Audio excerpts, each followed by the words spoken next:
Minsan, kailangan natin ng masasakit na salita. Tanong, may mga moments na ba sa buhay mo na nasabihan ka ng masasakit na salita dahil may gusto lang silang maklear o kaya concern lang sila sa'yo? Sukatin muna natin ang sitwasyon. Gaano ba ka-close sa'yo ang nagsalita ng masasakit dahil lang may gusto siyang linawin at itama sa iyong buhay? Meaning, kaibigan mo ba? O best friend? Pamilya mo? O kaya karelasyon? Kasi doon tutukod kung gaano siya dapat magsalita.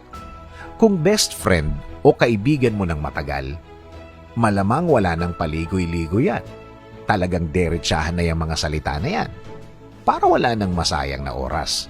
Kaya derechahan ang usapan, kaya strong words ang mga ginamit niya sa'yo.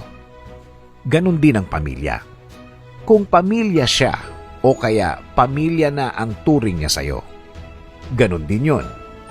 Wala nang paligoy-ligoy pa. Talagang derechahan na ang usapan dyan. Meron ka talagang maririnig dyan na mga salita na hindi mo akalain na magagamit niya. Bakit? Kasi nga, gusto niyang maging mabuti ka. Ikaw naman, sasama na ang loob mo. Believe it or not.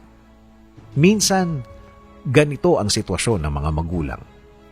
Sila yata ang biggest basher natin sa buhay kapag may mali tayo. Ayaw nating pakinggan ang mga salita nila dahil iba ang tono, iba ang dating, parang may sumbat at galit. Pero, the more na may galit yon, the more na gusto kanyang mapabuti. Makaka-relate sa akin ang mga magulang na nanonood. Tama ako o tama ako? Kung hindi tayong mga magulang ang magsasabi sa kanila ng ganyan, sino? Balikan ko lang ang title natin. Minsan, kailangan natin ng masasakit na salita. Tama, kung ang mga salitang ito ay magtatama ng ating maling sitwasyon, kung ang mga salitang ito ay kailangan mong marinig, kung ang mga salitang ito ay may kailangang pagbigyan, dapat mo itong mapakinggan.